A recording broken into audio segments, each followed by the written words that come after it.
So what is the true cost of automation?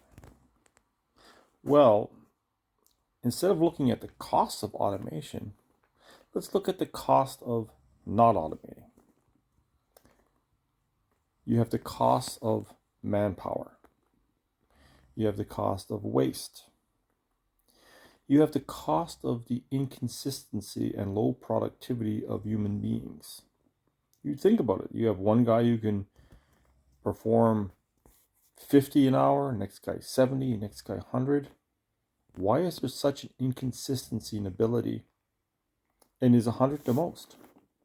No, it's just the most you got going right now on that day. The next day he may only do 80.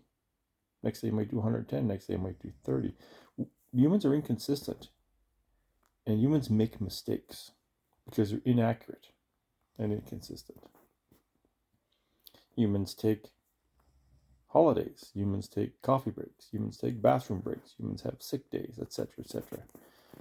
So the true cost of automation is the savings over the cost of not automating. Your throughput will go up. Your waste will go down.